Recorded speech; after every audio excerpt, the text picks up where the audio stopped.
What better way to end an International Women's Day, Women in Data Science Conference, than with a scintillating debate on a very critical topic. So those of you who were with us at the data ethics event in December might recall the Great Debate number 1, which is why this is referred to as Great Debate number 2. So in Great Debate number 1, we debated the proposition, humans have blown it. It's time to give the planet over to machines. And the audience voted that humans have not completely blown it, though they were coming close. So now, in honor of International Women's Day and Women in Data Science Day, the proposition that we are debating is that it is time to give machines over to women.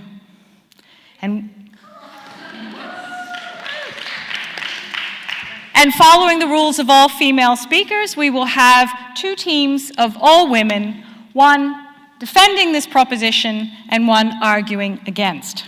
So you can see their official bios on our website in the program, but before I turn the floor over and become timekeeper extraordinaire, I'm going to offer a little insight that you won't see, the little behind-the-scenes facts about our speakers.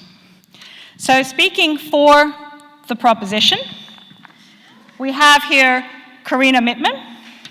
Karina has spent the first years of her career as a pharmacist and one of the few remaining situations where you may legally encounter medicinal cocaine.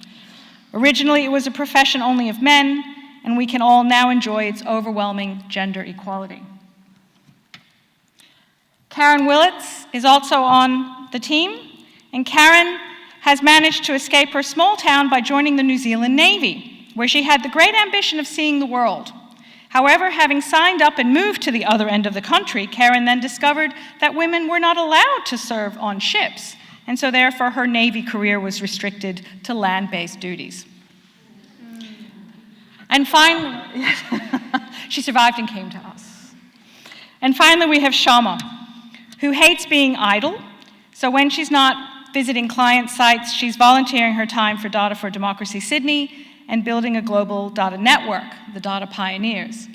Now, also, Shama is a mini United Nations, having traveled the world and come to us very recently from Europe, from Belgium. So this is a lovely introduction to the way we do things in Sydney. So we do these every week, by the way? No. So thank you. So speaking in opposition of this proposition, we have first Tracy. And Tracy fell off a second-floor balcony as a baby, miraculously without a scratch. It's possible she actually flew down, but no one actually really knows how she ended up down there. We're very glad she did because she's with us in MDSI. Dorothea, as a toddler, was fascinated with AI, and her fascination began really with her first favorite film, The Terminator. To ensure a more organic approach is taken on our journey towards AI, for now she is actually mentoring young human men and human women in IT. And finally, closing out the opposition team is Pash, who from a young age noticed something different about her brother. His school uniform didn't fit like the other children, and he scored perfect on every IQ test. It wasn't until much later in life that it all made sense, when her brother got a job as a robot at the ABC. So for robots, however, the stigma of having a human sibling is just too great a stigma to bear. And so for this reason, we cannot name the robot here tonight. So on that note, I'm going to turn the floor over to those in defense of the proposition, and I will become timekeeper, and I get to work the bell. So thank you, ladies. Can you remind us what the bells are again? Yes, okay. So the bells are a single bell when there is a 2-minute warning, double bells when there's 1 minute left, and when time has run out, it's a battle of the bell versus the voice. So. Thank you. Okay.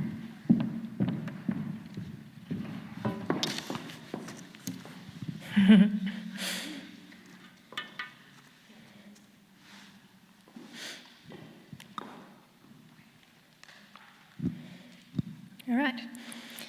Madam Timekeeper, ladies and gentlemen, today we are going to be speaking about the topic for the debate, which is it's time to turn machines over to women. My team and I are fully in agreement with this. I am Corey. I'm a stand-in today for Karina, since she felt that it would be better for us to not have to introduce any unconscious bias that seems to be floating around all the time around these days. But we do have some representation from the female sex with Sharma and Karen, who will be my second speaker and also my final speaker. Before we get into any rough business, why don't we actually define what we mean, though, by it's time to turn the machines over to women? Well, first of all, women. We better quickly define that. Since I am so masculine, and since I need to clarify that, we mean female gender. We also mean women who are technically trained or also have data and ethical orientations, as well as, and most importantly, women leaders. What do we mean by turning the machines over? We mean allowing women to shine, allowing women to take the lead. So that means removing as much unconscious bias as possible. And also, we want to argue that women have been drivers in change in industry of tech and also in computing for a long time. They just haven't had the highlight. And we want to get them out from behind the hiding behind the men. So, that doesn't mean that we don't want any men around. We do feel that this statement can be misleading, but men are very important. I mean, we've been in the 90s before and we've seen it. The have it all mantra, it doesn't really work for us. So, I mean, let's have women and men work together. Just we want more women leaders. Now, I anticipate that our esteemed opponents here may decide to label women as unfit for these kind of responsibilities, perhaps because they're too emotional or too nurturing, but I would like to argue against that. I think that those are critical skills that are required for the new age of AI and robotics. We are going to promote progress and to lead the way into the future with all of these amazing innovations and changes that we can expect. We want women to lead because that is the way that we can nurture machines as our creations. So, well, why are women needed for leaders? That's pretty obvious. Women have a greater intuitive understanding of what it makes or what it takes for us to be human. Women are nurturing and can use these wonderful qualities that have been missing in the leadership so far to really push against the biggest challenges that exist in AI and robotics. So I'll back that up with a little bit of evidence. So the Fortune 2014 report shows that 103.4% is the average return during women's CEO tenures, compared to the 69.5% without. Another one, the 16% return on equity that was experienced for companies with more than one woman on the board. And finally, the increased odds of success with female execs and at the VP and director levels for startups. This is a fast-changing world. By 2022, we've got predictions from Gartner that greater than 50% of our jobs will, as data scientists, will be automated. And then 2021 again, 33% of chief data officers are expected to be women, up from 18%. Well, that clearly shows that now is the time we can build those infrastructures and we can make sure that we steer that AI and robotics industry in the right direction. So unconscious bias. Well, you know, it's not just in recruitment decisions and or influencing of the salary of some individuals. It can actually affect algorithms as well. So I'm going to just illustrate this with a bit of a story about Joy, who was on a facial recognition project at MIT. She recently revealed to us that when she was on this project, she noticed that software did not consistently recognize her face. She was a woman of colour, and she had to wear a white mask in order to test her own project.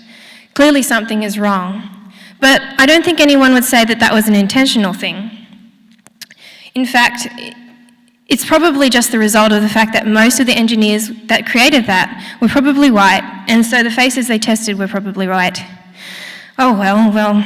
But you know, the thing is that machines can only learn and understand what we tell them. So, you know, if we don't have a diverse and equal group that are looking after our AI and our robotics products, then this is what's going to happen. We're going to have closed-minded and inefficient products.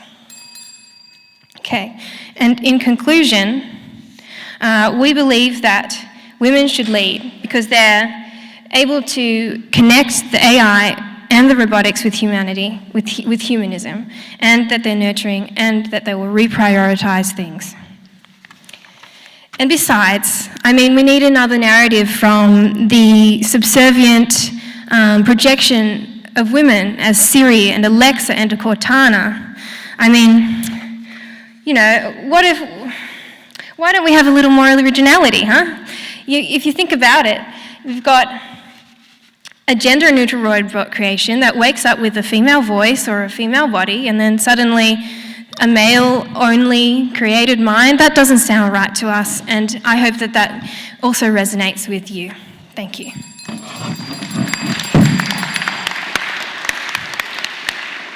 Thank you.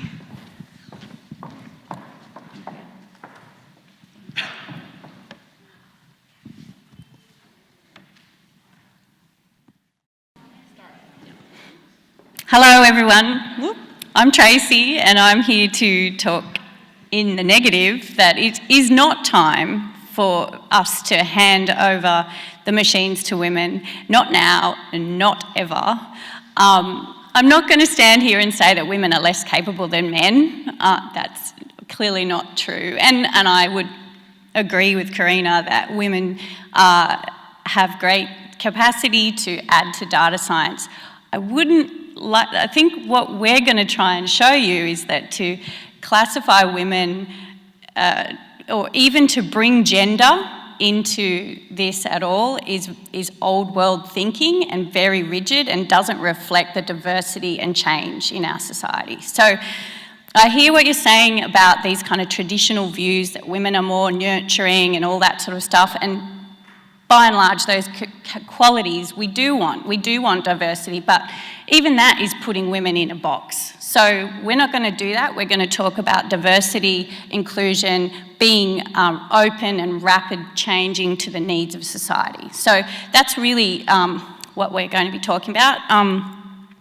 We know that we need to deal with unconscious bias, and we know that these are issues at a point in time with data science, but it is a nascent field. It's emerging, and we're going to show that the conditions are in place for this change to occur naturally, and forcing it now is not going to help. It's not going to be a good outcome for data science and for machine learning. So that's my rebuttal.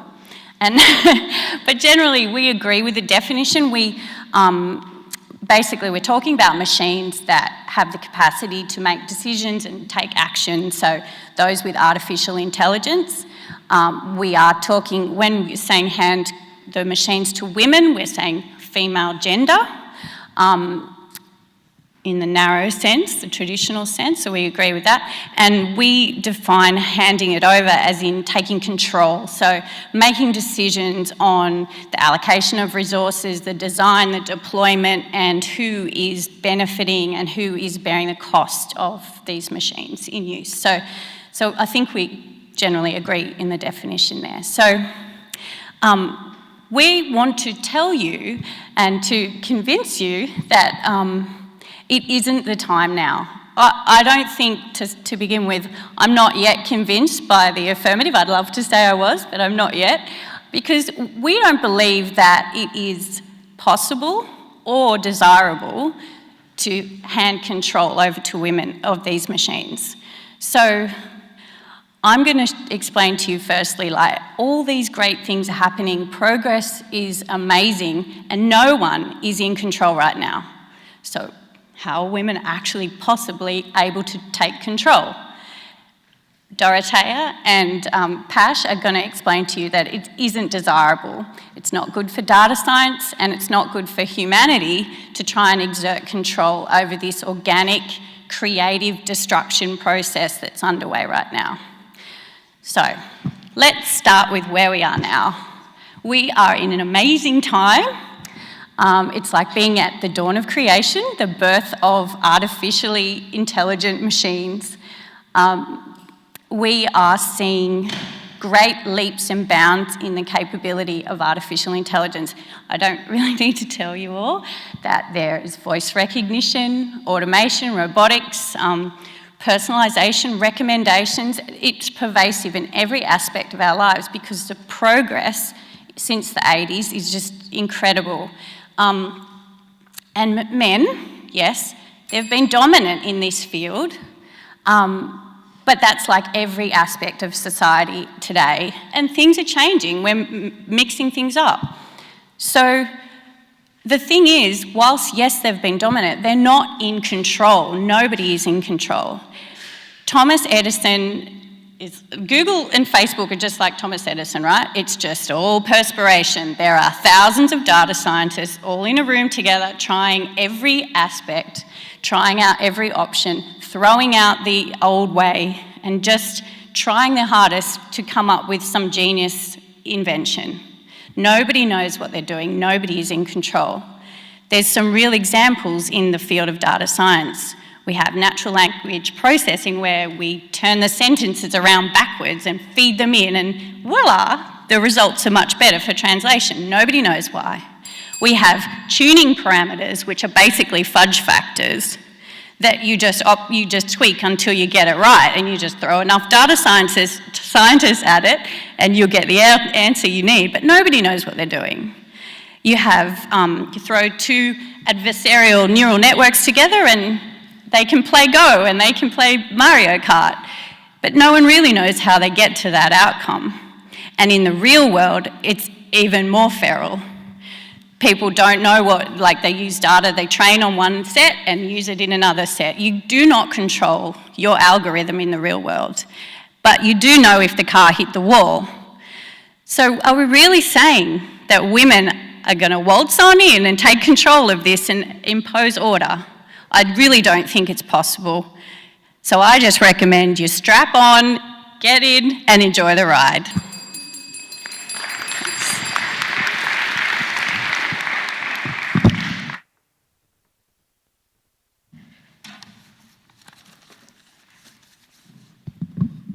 Okay, thank you very much. However, not yet convinced, but let me explain why. Well, first of all, now actually is the time to hand over the machines to women, and it's not ever. Unfortunately, the beginnings of machine were led by women. Think about it. Think about the first computer programmers. Who were they? Think about the first computers to begin with. They were women. They wore skirts in NASA. In terms of unconscious bias, I disagree with what you said there, because an unconscious bias exists in so many different fields today. My first speaker gave one of the examples of unconscious bias in the field, in algorithms, in technology itself, and let me give you another one today. So a professor in University of Virginia, actually, he is working with image recognition. And what he did is he took that software and he showed it two pictures, a picture of a sports arena and a picture of a kitchen. Guess which picture was associated with being a woman? He did not make the algorithm, it was made by another man. He actually just incorporated it in his software. So unconscious bias does exist. When women are basically, another example of unconscious bias, think about when you have autonomous cars, right? And in autonomous cars, you will have algorithms that will eventually force you to predict if you have two people on the road and you are equally likely to hit both of them, which one to choose. Would you choose the old woman who is just about to cross the street, or would you choose the tiny baby who is literally a baby and could be the future of our nation? These are things where women's nurturing and women's softer side of things will take into effect, will take into play and take into consideration. We are going more and more towards human-centric design. Human-centric design has to include both the sides, both the genders, and I agree with that. However, what it is now, and we are emphasizing on the time now, is that we are not yet there. We are not yet there where we will have both considerations of the females and the males. I will give you one example. The studies that are conducted based on heart attacks, based on medical research in general, more than 40% of them are still, more than 50% of them are still based on male mice, for example. And a lot of these times, what happens is we are not considering the female genome, the female body itself, when we are trying to take the medical concept, and we are trying to influence the medicines, for example. So that's why we still have that unconscious bias. That's why the time is now to hand over to the women. Do you want machines to completely take away our jobs? No, we are inclusive. Women are inclusive. Women would consider that when building a robot, we would consider, okay, let's not replace another job. Let's enhance a person's job. These are things also on the softer side of things, of course, but it does matter, and it does matter for women to take the lead there because they will be thinking about these things. Unfortunately, not men over here.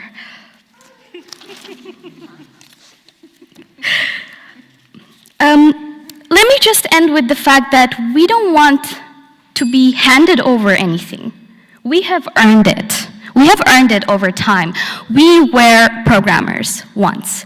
Based on a computer compiler called Smalltalk, right now, any of you who have an Apple computer at home will know that the Apple GUI was actually built by a woman in the base of it. The compiler is actually programmed by a woman. So imagine we are standing on the toes of and the shoulders of women who built our current infrastructure in a way. But actually, it's time now to come out of the curtains, right? To come out of the curtains and say that we are the ones to shine and say that we are the ones who are going to be leading the future of AI, leading the future of health technology, leading the future of financial technology, right?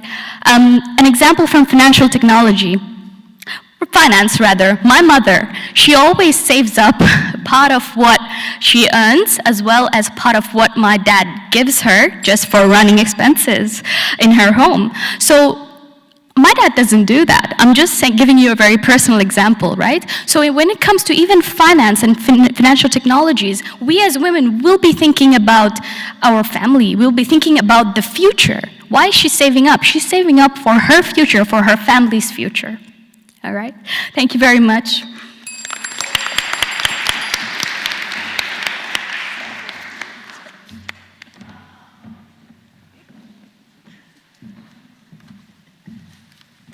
Well, well, well.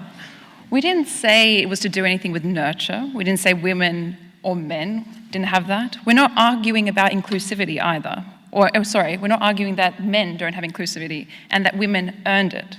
Remember, the topic of today is time to hand the machines over to women. And it's important to acknowledge that, yes, we may have had teething issues with our algorithms and machines, but we need to learn from those experiences. So this is why today we're arguing that the time is not to hand over the machines to women. And we're doing it for two reasons. Remember, Tracy talked about we don't have control by design. We want to flourish. We want creative destruction. Secondly, control is inherently bad for data science and humankind. We want organic evolution. Think Matrix. Are you all simulations in Matrix that you want to be controlled? No, you want freedom. And what's really poetic is the Wachowski brothers, who actually wrote The Matrix, at the time they were brothers. Without this freedom, they're now sisters. So why are we saying control is bad for data science? I am a woman, yes, and I love control, so much so I've got a human clicker for the slides going through here. But tonight I'm saying that control's not good in this instance. We're talking about men, women as a way of inclusivity. But this gender talk is a really archaic lens. We know that it's so fluid. On Facebook, good to see. We know that on Facebook, you can pick 1 out of 50 different genders. That's not even comprehensive. My clicker man. The gender bread I present to you, it's a spectrum of genders, and not just one, full biological sex, expression, orientation. And so tonight we're arguing for one of these to be in control, be overlords of the machines. Doesn't really make any sense. The concept of inclusivity is extraordinarily important for data science. We all want quality data. Why? Because we can make well-informed decisions. We can find the right and good decision to make. But how do we do this? We need balanced representation in our data sets. So what do? We see a minority group. It's an outlier. We're going to clean it out of our data set. Guess what happens? We get polarized clustering, we get false classification, and we get overt bias. We talk about unconscious, we still have overt bias in our data sets. So what do you do if you have this gender solution in play? You're focusing the frame of reference. You are focusing control, eliminating all other potential data sets, and actually encouraging missing data. We're exacerbating the bias in the issue. Let me give you a bit more of a practical example. Everyone loves sales and marketing. And let's talk about it because it's now women in the International Women's Day. What do they do when they want to produce genderless advertising material for women? They make it pink. We get pink car seats, pink vacuum cleaners. And what I really love is if we have digestive problems, ladies, we get pink laxative pills just to draw attention to our stomach issues. How was this based on? Yes, in narrow mindsets from men and false data. Why would we want to continue to encourage that? We don't. We're not in control of the situation, nor should we want to be. We want to be far more organic and inclusive. We don't want to make the same mistakes of the past. Now, our current world exists where we should have unlimited access to data. If we have these focus frame of references, we're in essence going to make our data lie to us. That's a dangerous territory to be in. Speaking of targeted advertisements, you may see some of us dressed as stereotypes. Stereotypes are not ideal. They're inaccurate and they're plain wrong. So we've seen that in the past what sometimes men may perceive women or what women perceive as women. It's not correct. Our world is changing at a much faster rate. So we can't just have rigid classifications. It loses that beautiful organic nuances that we wouldn't be able to see in our data sets. So we may talk about representation in data science and we're a smaller minority group. Have a look around this room and in the earlier sessions today, mostly women. In fact, the Master of Data Science and Innovation at UTS, the 2017 graduating class, more women than men. Today we're talking about data science. I come from an IT degree. I would have loved that. I used to work on a floor where I was the only female. I used to also work on the floor where I was the only human because I was amongst machines. So, okay, you might say we want to accelerate. We want to have more women at a faster pace. But I'll give you an example. In 1930s Australia, what happens when we put control in? You will be familiar with the sugarcane industry. It was one of the primary economy makers for the country. Issue was, there were these little pesky bugs called cane beetles. They would eat the crop and damage it. Sugarcane industry said, yes, I've got a solution. We're going to introduce the cane toads. They're going to eat these beetles. The crops are going to be great and fine. We all know what happens 100 years later. Now, I'm not saying women are like toads because I've got red lipstick and my toads do too. But what I'm saying is control group, a small group, sugarcane industry, was trying to control the situation, being the cane beetles. Doesn't it sound similar to what we're trying to argue against tonight? We know that machine learning algorithms, artificial intelligence, works by mimicking the human mind, not by rigid classifications that can be fatal, that can be racist, that can be just plain wrong. So tonight, we're arguing against it. The time is not to hand the machines over to women. Thank you.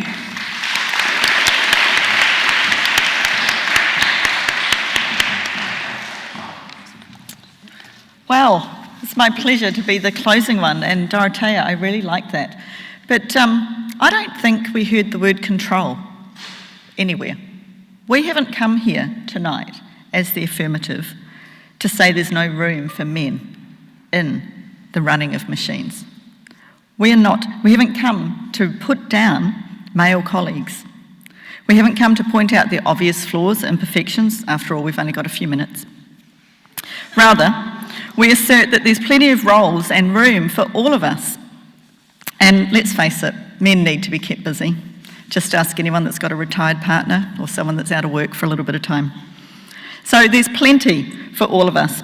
However, we do assert that the inherent behaviours of women, the collaborative approach, the nurturing, the problem solving, the open-mindedness, the willingness to ask a question, which way is it? Anyway, I digress. The willingness to ask a question means that it's time for women to take the lead with machines. It's not time to take control. Why would anyone want to take control? We've tried to have it all. There's no point. You can have it all at one time, you can have all of something at once. So there's room for everyone. We argue that our AI future should be led by women and not led by men. The reason for this is that women have a greater intuitive understanding of what makes us human.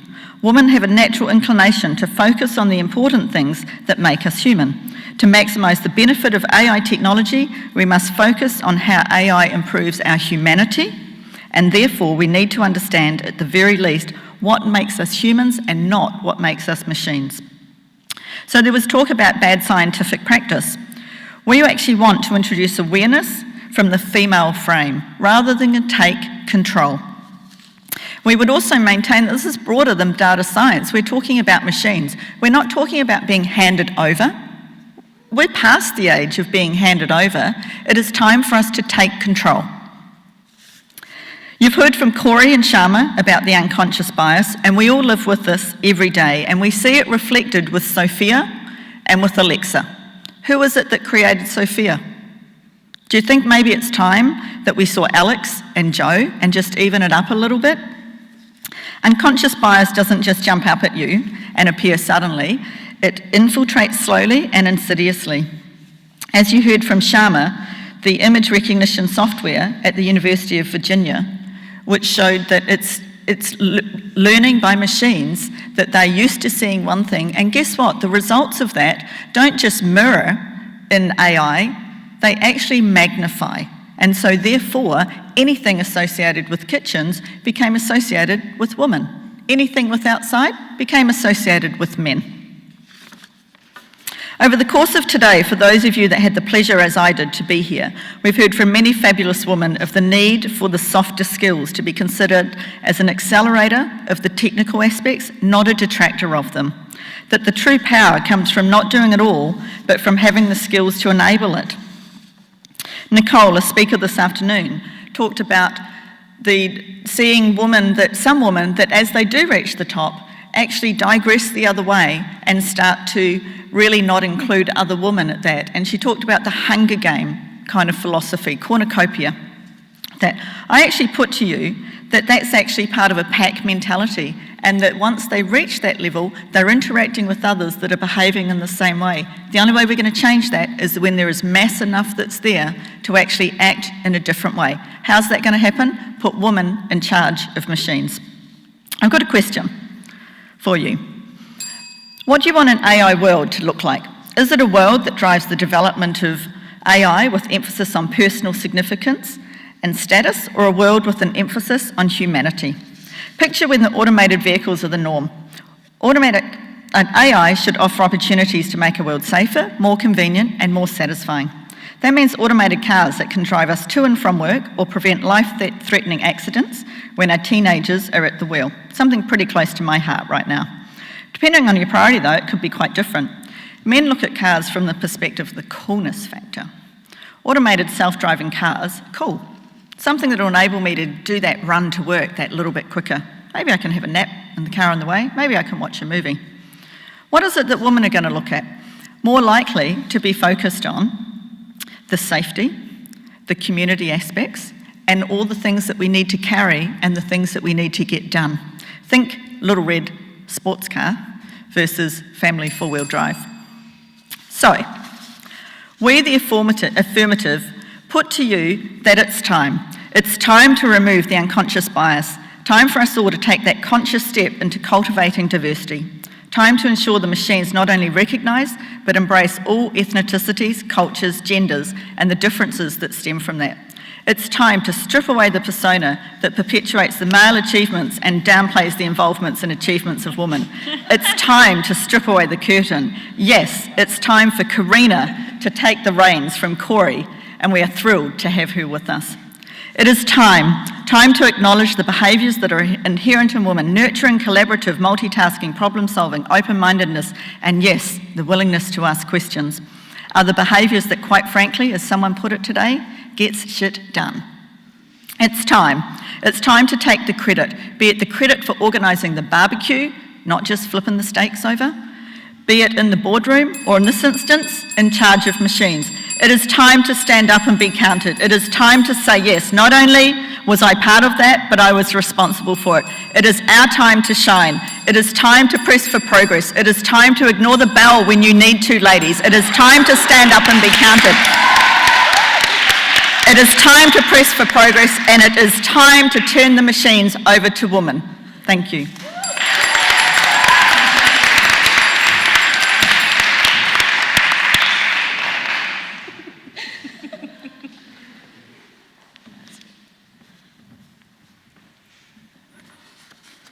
Thanks, Karen. Thanks, The Affirmative. It's been a really inspiring debate tonight. I don't know about anyone else, but I feel like I'm walking in a bit of a minefield. Thanks, Stanford, for not letting males take part in this debate. This has just really made everything really, really clear for me. So I'm going to try and clear up what's going on a little bit. I think, because I want to really understand what the affirmatives proposition is, so that we can have some meaningful interaction here and arrive at the right destination. So in our red sports cars, which Karen, by the way, works for Transport New South Wales. So when she's telling us to drive to work in our cars, I think it's great advice. Okay, so the definition of women here tonight, and this was good. I mean, we came out, we were expecting it to be, we weren't expecting you guys to stick to, just a definition of women. We were expecting, you just go all out inclusive. But you've gone, for, just one spoke on that gender spectrum. And not only that, but you've stereotyped it beautifully, based on, it's intuitive and nurturing. And so we've had 40 years of Mardi Gras, we've got equal marriage, we've got gender fluidity, and as a woman dressed as a man, the stereotyping of women based on male biases is very confusing for me right now. But let's follow down their path. Okay, so this is their definition. They're saying that's intuitive and nurturing, and that they should lead. So it's you can't have both. I mean, you can't be everything. You are either intuitive or nurturing, or you're a leader. So, that's why we didn't want to cling to stereotypes, because once you start down that road of defining people based on personality qualities, then you kind of end up in this path where unfortunately you're arguing against yourself, because it's a contradiction in terms. But to deal with the other big issue of tonight that's in the room, it's unconscious bias. Which is hard, because we all have it. I have it, and it's probably going to come out when I'm talking. But if it's first emerged in the first speaker, and we got this picture of, okay, when women lead, there won't be unconscious bias anymore. I'm like, okay, well, I'm not sure, because it's they have unconscious bias too.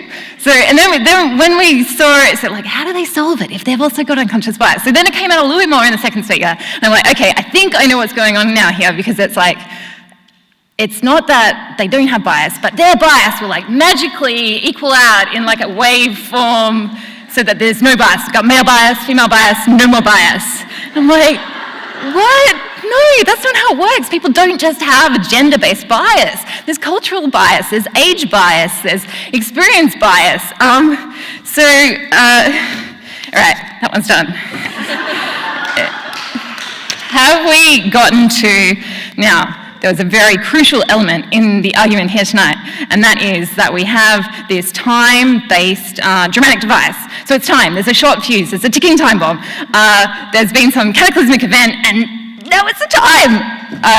So the onus was on the affirmative to kind of prove this. I think Karen almost had me at the end there. I was like, yes, we're there. Hang on, where are we?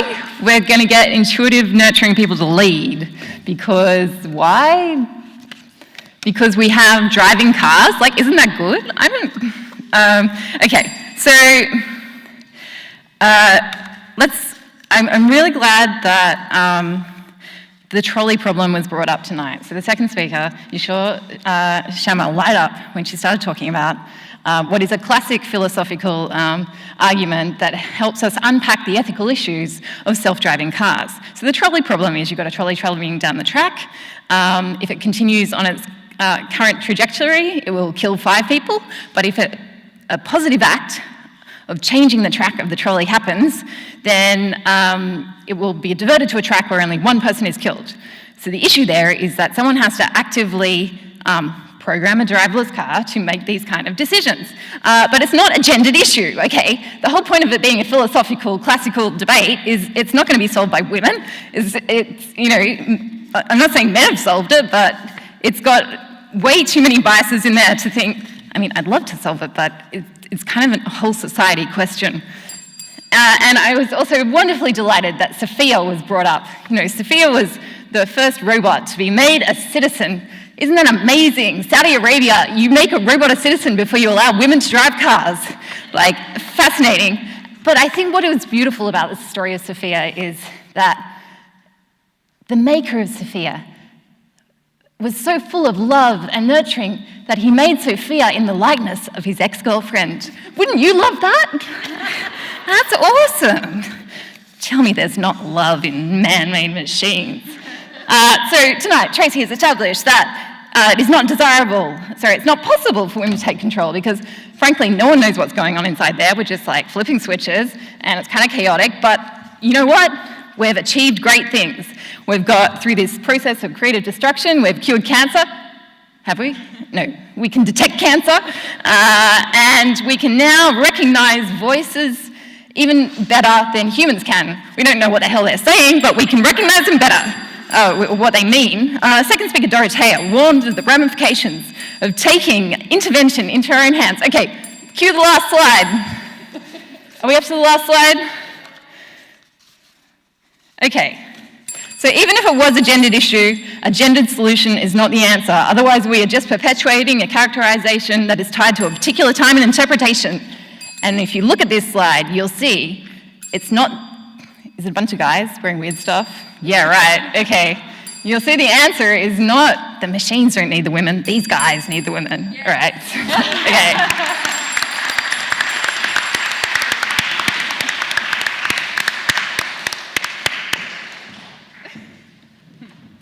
You can see my authority deteriorating as the night goes on, so that's...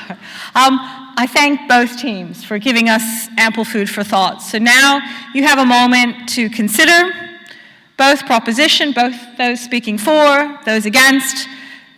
Confer with your friends if you like, and in a minute I will ask you all to help vote whether you agree with or against. So you can talk as humans, you can talk, so...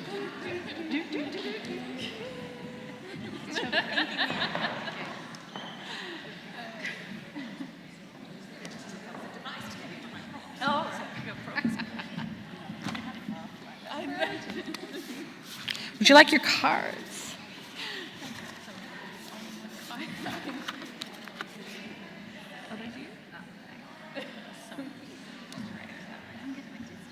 I'll give him another couple seconds.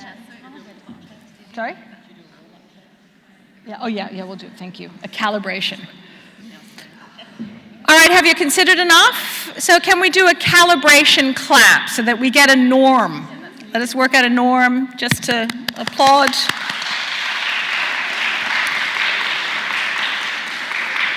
Okay, so now, all those who agree with the proposition and those who spoke for the proposition, please clap as loud as you can in their support.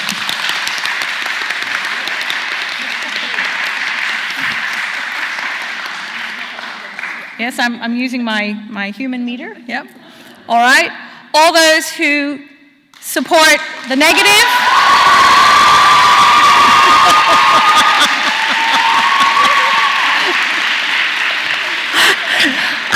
I have to say, I'm very conflicted on International Women's Day about what's just happened, but I guess we can say that everyone wins, and isn't that the point of International Women's Day? So can you join me in thanking both teams for having put such great effort in?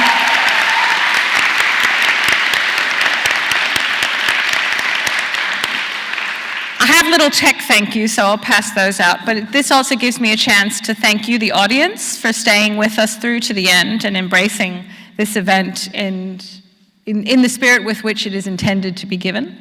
This also gives me a chance to thank all the student volunteers who are here who have worked very hard to actually enable this event to happen. So if you'd like to stand so that everyone can thank you.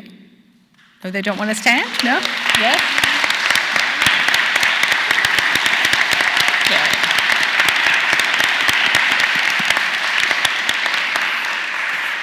And Gautam, our human slide turner. So again,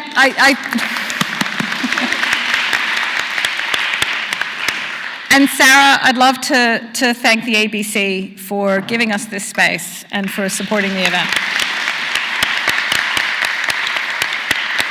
So with that, we bring to a close 12 hours of amazing, energizing, inspiring activity celebrating women in data science, and I really hope that we will have these events on a regular basis. We look forward to seeing you at future networking opportunities, and if anyone, this is my shameless plug, anyone interested in doing a Master in Data Science and Innovation, come and see me. And Daisy, thank you again very much. And N-World, is he still here? And for the filming. So we thank you all for being here, and good night.